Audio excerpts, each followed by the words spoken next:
Your emergency fund is not an investment. It is not there to earn returns. It has one job: to stand between you and financial disaster when something unexpected happens. And as a new permanent resident in Canada, with limited credit history, no family financial safety net nearby, and a life still being built from scratch, you are more vulnerable to financial emergencies than almost anyone. In the next 8 minutes, I'm going to tell you exactly how much to save, where to keep it, and how to build it as fast as possible on a Canadian income. Let's go. Before we get into the numbers and accounts, I want to explain why an emergency fund matters even more for new permanent residents than for the average Canadian. When something goes wrong for a long-time Canadian, they have multiple fallback options: a line of credit, a family member they can call, a credit card with a meaningful limit. As a new PR with limited credit history, you likely have none of these. You can't call your parents down the street because they're in another country. Your line of credit doesn't exist yet because your credit score is still being built. Your foreign savings might take days or weeks to access and arrive with foreign exchange losses. Immigration-related costs, visa renewals, legal fees, document requests can arrive with very little notice. A survey of Canadians found that nearly half of adults would struggle to cover an unexpected $500 expense without borrowing.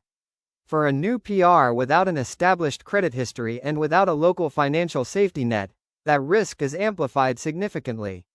Your emergency fund is your first financial priority in Canada. It comes before your TFSA, before your FHSA, and before any investing. The standard rule for an emergency fund is 3 to 6 months of your essential monthly expenses, not your total spending, just the non-negotiables. Essential expenses are the things you cannot stop paying if you lose your income: rent, groceries, utilities, transit, insurance, and phone.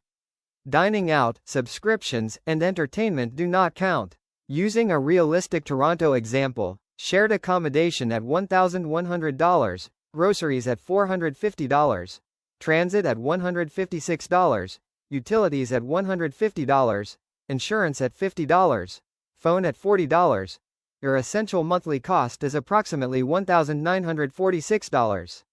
A 3-month fund is about $5,838.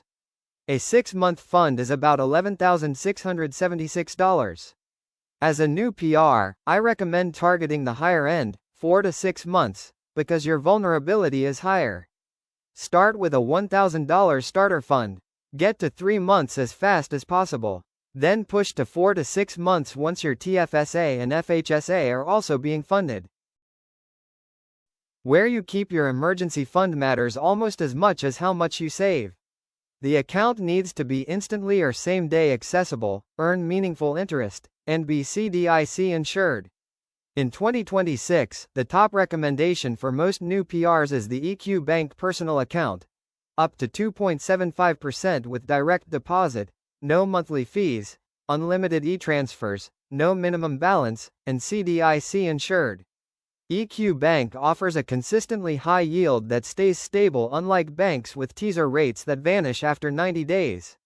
For the highest everyday rate, Savin Financial leads at 2.85%, followed by Oaken at 2.80%. 2 critical warnings. First, EQ Bank's Notice Savings account pays more but requires a 10 to 30-day notice period to withdraw. Do not use it for your emergency fund. Second, never keep your emergency fund inside a TFSA invested in XEQT. If the market drops 30% the week you lose your job, you'd be forced to sell at the worst possible time. Should the emergency fund go inside your TFSA or outside it? In your first 1 to 2 years in Canada, keep it in a regular EQ Bank HISA outside your TFSA and dedicate your limited TFSA room to XEQT. Once you've been in Canada 3 or 4 years and have more room than you can fill with investments, shift the emergency fund into a TFSA HISA for the tax-free interest advantage. Phase 1 is the starter fund. Get to $1,000 within your first 30 to 60 days. Phase 2 is the 3-month fund, approximately $6,000. At $400 a month, you reach this in about 12 to 13 months.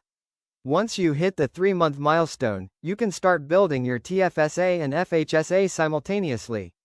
Phase 3 is the full 4 to 6 month fund, built alongside your TFSA and FHSA over the following 6 to 12 months. In Phase 1, automate $400 per month to EQ Bank the day after payday, nothing else. Once your emergency fund crosses $6,000, shift to Phase 2. $200 continues topping up the emergency fund, $583 goes to FHSA, and $400 goes to TFSA. Set all transfers for the day after payday. EQ Bank takes 10 minutes to open online. Your emergency fund has one job: protect it from non-emergencies. The test: is the expense unexpected, unavoidable, and urgent?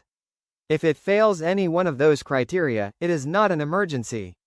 Job loss is an emergency. A medical bill not covered by insurance is an emergency. A sale on electronics is not an emergency. A slow month where you overspent is not an emergency. And when you do use the fund, stop all TFSA and FHSA contributions temporarily and rebuild the emergency fund back to its full level before resuming. EQ Bank, Oaken, and Wealthsimple deposits are all at CDIC member institutions, protected up to $100,000 per depositor per member per category. For most new PRs building an emergency fund of $5,000 to $12,000, a single institution provides full coverage. EQ Bank and Equitable Bank share one $100,000 CDIC limit, for larger balances, spread across two separate CDIC members. The emergency fund fits into the PR Wealth Lab system as the foundation layer. First, $1,000 starter fund. Second, employer RRSP match. Third, open FHSA. Fourth, emergency fund to 3 months. Fifth, max TFSA with XEQT. Sixth, emergency fund to 4 to 6 months. Seventh, RRSP from year 2. Without the emergency fund, every investment rests on unstable ground. If you invest in XEQT and lose your job during a market crash, you sell at 30% loss and permanently destroy the compounding on those dollars. Here's the summary. Target 4 to 6 months of essential expenses as a new PR. Use EQ Bank personal account, 2.75%, no fees, CDIC insured, same day accessible. Build in 3 milestones: $1,000, $6,000, $10,000. Keep it outside TFSA in early years to preserve room for XEQT. And every time you use it, rebuild before resuming any other savings. If this gave you a clear plan for your emergency fund, hit like and subscribe to PR Wealth Lab. Comment below. Do you already have an emergency fund started, or are you building from zero right now?